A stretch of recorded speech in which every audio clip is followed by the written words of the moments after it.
Hi there, I'm Karen McCarthy, and it's time to Karen-ize. This is going to be another off-schedule one because I just realized how soon Easter is coming. I already have some Easter things scheduled, so I thought I would just do an impromptu, off-the-schedule video. Anyway, going brain dead here. This is something that I showed briefly in my Temu Dollar Tree haul the other day. Let me bring it down here so you can see. It is the Magnolia Design Craft Club. And this month's is just as good as all the rest. I get so excited when I get these. You get everything you need to make a project. So in this one, we are going to be making, let me fold this over so it doesn't, we're going to be making these little carrots. So cute. Love carrots, love all the Easter decorations. And I do some that are spiritual and I do some that are bunnies and chicks and all that kind of stuff. You get, I'm starting to knead it already. You get a packet of orange paste, and when you get these packets, you just kind of knead them a little bit and just kind of loosen up the paste. If you've never done one of these before, it's chalk paste, similar to paint, but it's made out of chalk. So, oops, I almost opened that accidentally. Okay, this is the yarn that we're going to use for the tops of the carrots. Get a little squeegee, and that's what we apply the chalk paste with. We get these 3 little heart-shaped wood pieces that are going to be the carrots, and they're already painted for us, so I love that. We can get right going, don't have to wait for anything to dry. And then last but not least, we get a stencil, and this has 2 different designs that we can put on the carrots. I'm going to bring in, this is one from Chalk Couture from quite a few years ago. I'm sure they still have it though, because I love buffalo plaid. So I'm going to do one buffalo plaid and then one of each of these.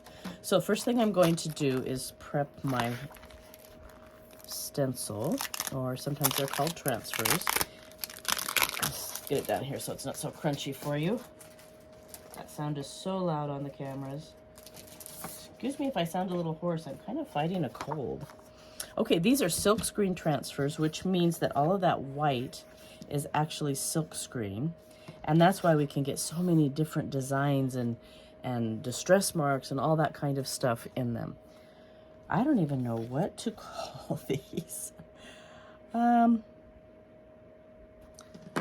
don't know. I'm looking for my scissors. We label the back just because a lot of times when we're doing projects, like last night I had a workshop, and sometimes you don't find exactly what you want with one of the transfers or the stencils, but you can mix them up and create your own design. So we always write on the back so we know which one goes with which backer.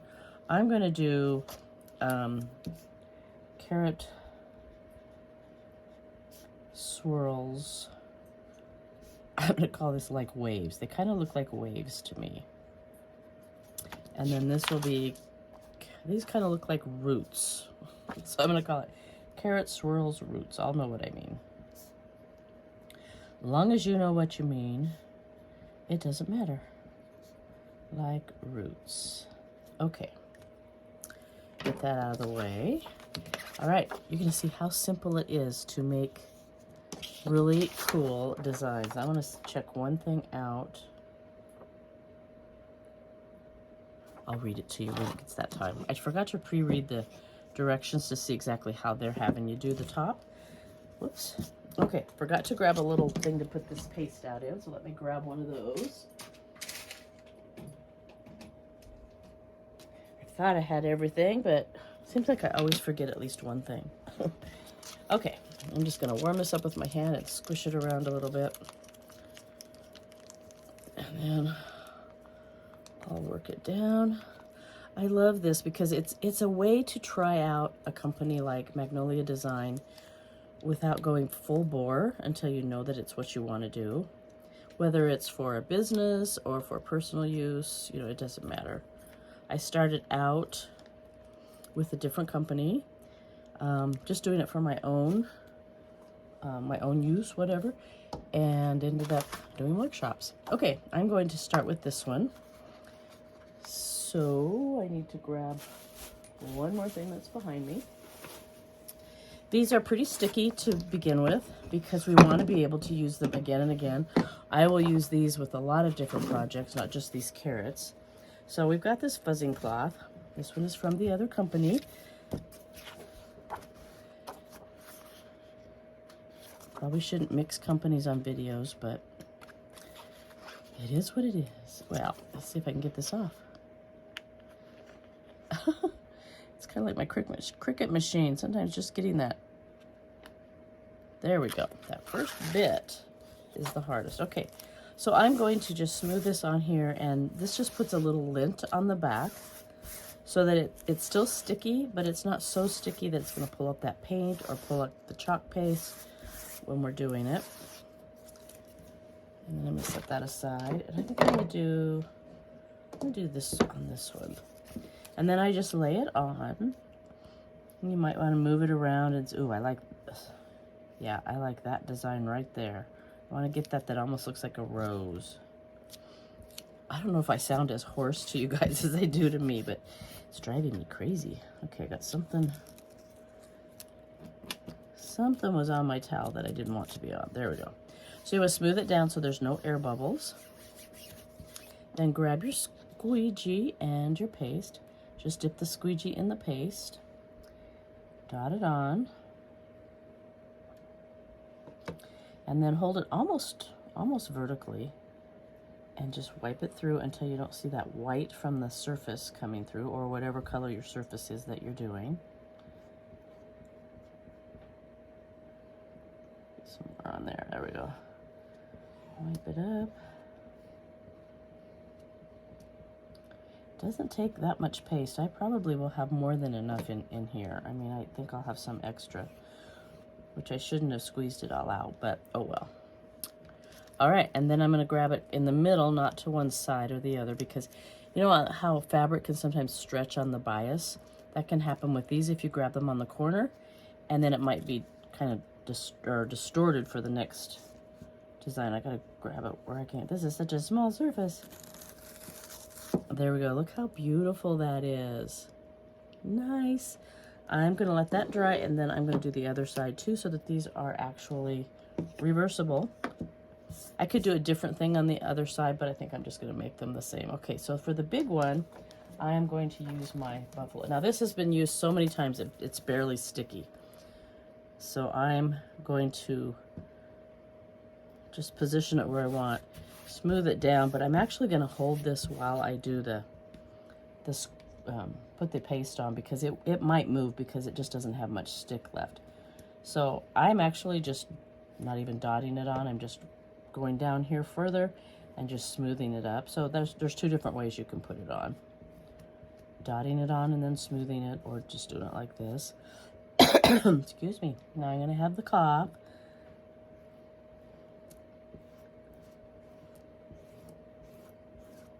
Alrighty, that's all there is to it. And look at that. I love the distressed marks in this stencil. Cool. One more to go.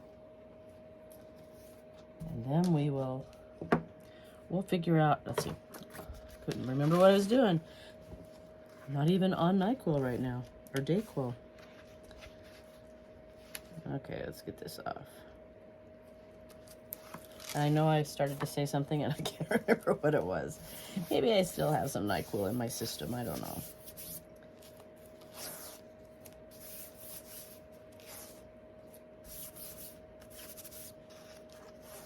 Okay. And again, I'm just going to kind of move it around till I get what I like, which is right there. And then smooth it on.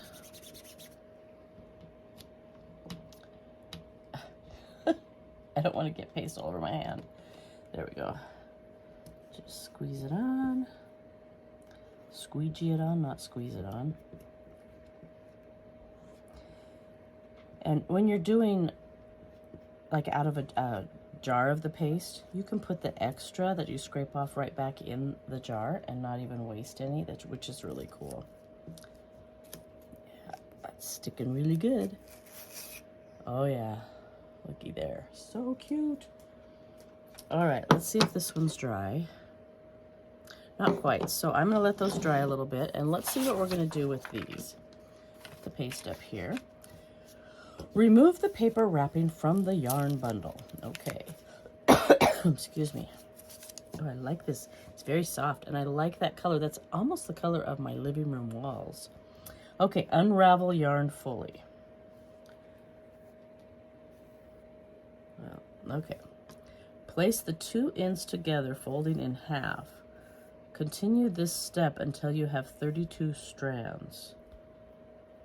And that's, I'm gonna cut that stuff off because I'm knocking over my hot glue gun. It looks like they kind of pieced some together there. All right, let's unravel.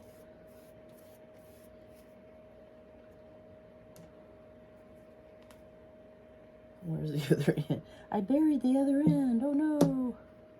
Where did it go?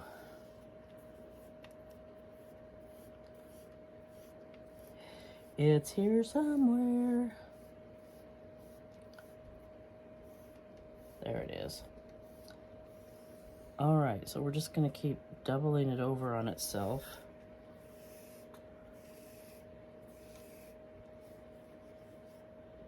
If I had just a whole spool of yarn, I probably would not do it this way because I would have plenty extra, but this I might not have much extra, so we're gonna do it exactly the way they say. Oh dear. Now, how did it do that? I just unraveled it and I didn't move it and it tangled on itself. Gracious. That's what necklaces do.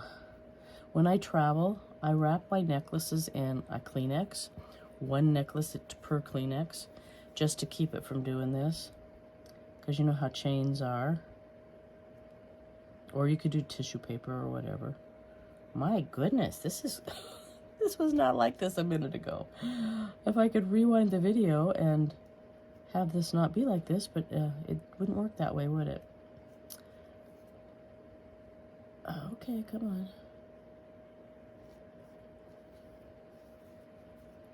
Almost. There we go. Oh, it's that spot that I had to cut because it's like they tied 2 pieces of yarn together or something. All right. Now I think we're going to make some progress.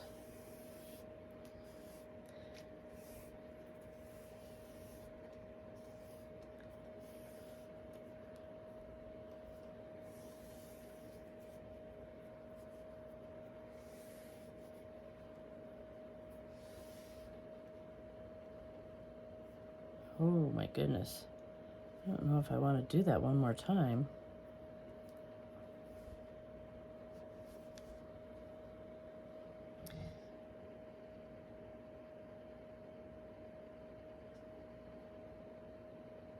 I'm wondering, I don't want to count all of these, but I guess I'll have to. All right, 2, 4, 6, 8, 10, 12, 14, 16. I think this is good enough. We're just gonna do it there. I'm not gonna count anymore. Okay. All right, cut the blah, blah, blah. Cut the loops to create ends. I'm just gonna do that with one right now. Set aside, oh no, I guess you do it with both, okay.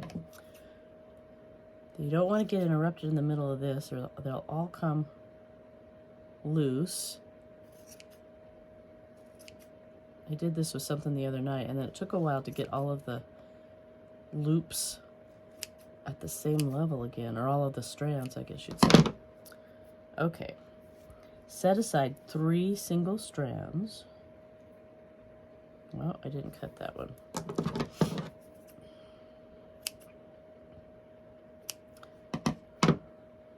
I feel kind of loopy today because of this cold. Okay. Now set aside 3 strands. Okay. Split the strands into thirds, 1 bundle for each carrot. Oh my goodness, I still didn't get all of them cut.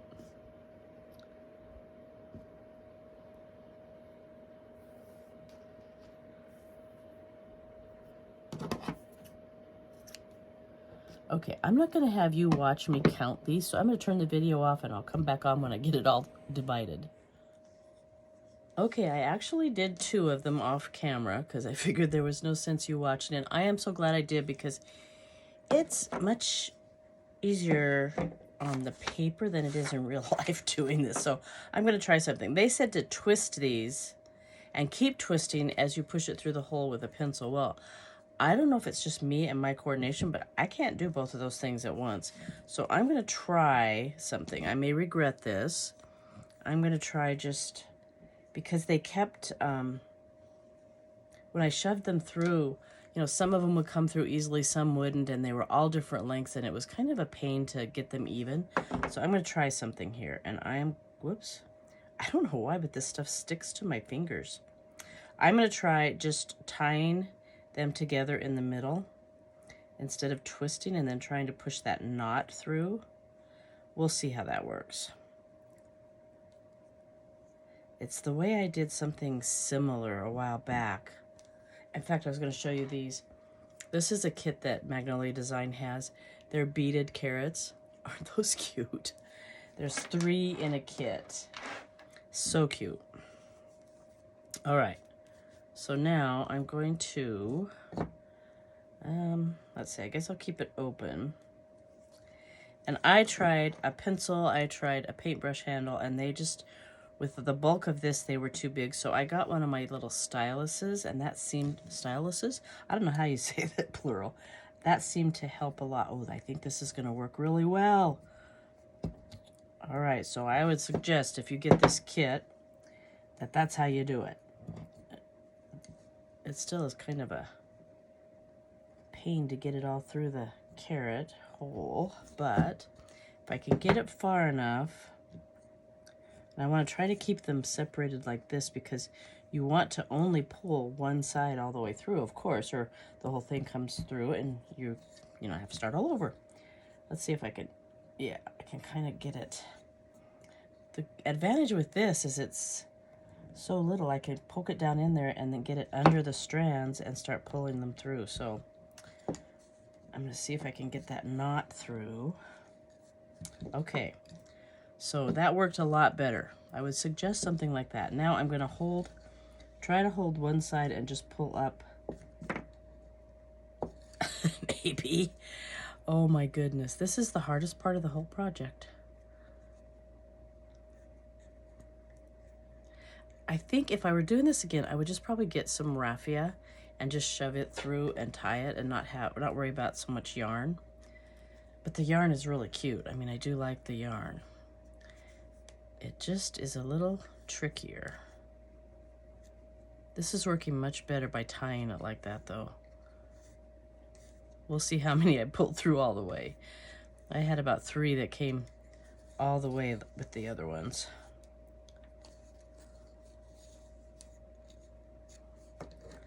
Let's see. Looks like I've got another one here that's trying to come through. There we go. There. Now, if I just kind of pull it back and forth till that knot is right in the middle, oh, that was so much easier, you guys. Why didn't I think of that while I was doing the other 2? All right, now I just want to make sure that I've got them as even as possible. We were going to trim it anyway, but I don't want to trim it too short. So I'm just going to pull some of these shorter ones up. Okay. And then I'm going to grab one of those pieces. Here's a longer one. One of those pieces that we took out at the beginning. Oh, wait. This side has a lot of short ones. So let's get this pulled a little bit differently. Like I say, it doesn't have to be perfect because we're going to trim it, but I definitely don't want really short ones. Okay. I don't know if this looks as uncoordinated as it feels, but it feels really uncoordinated. All right, now I'm just going to tie around all of them and get them where I want them. Now on the other 2 I did a little bow, but I don't think this piece is going to be long enough to do a bow. They said you could either knot it or tie a little bow.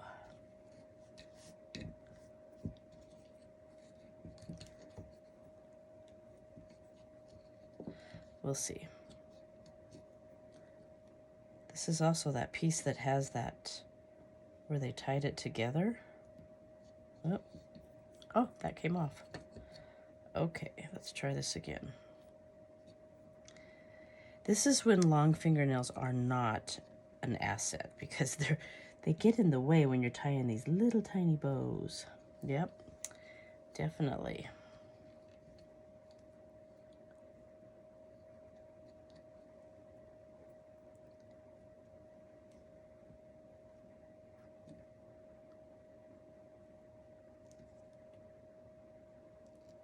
Okay, not gonna work. I'm not gonna tie a bow. We're just gonna do it this way. Okay, I wish I had left some of it. I could have gotten a longer piece. I'm just gonna trim that up a little bit. Oh, a little bit more there. All right, and there we go. I think they're really cute. So let me know what you think. And I'll put the link to my website down below just in case you want to get this. You probably, well, if I post this today and you ordered it pretty quick, you might get it in time for Easter, but not to decorate ahead of time for Easter, but maybe for next year. And I did go ahead and do the backs, so it doesn't matter which way they're sitting. And they do sit up like this, so you could have them on a shelf like this. You could have them laying down. You could have them in a basket. Whatever you want to do with them. So there are my carrot projects. So have a great one. If I don't talk to you before Easter, have a great Easter. And a great St. Patrick's Day. That's tomorrow. Bye. Forgot I was going to show you. I had quite a bit of chalk paste left. I don't know if you can see how much is in there. And I just put it in this little container. We'll see if it's airtight. If it is, I'll be able to use it again. If not, I can just rehydrate it with some water. If you're going to store it for a while, you want to use distilled water because tap water can have things in it that cause mold or mildew in your paste. And what else was I going to say? I forgot. Oh, I forgot to thank my subscribers. I just so appreciate the help that you're giving me getting this channel off the ground. And if you're not subscribed and you enjoyed this, I would love it if you would subscribe. If you can give me one of these, make comments, those kinds of things really help to grow the channel, especially little baby channels like mine. So have a great one, and I will talk to you next time. Bye.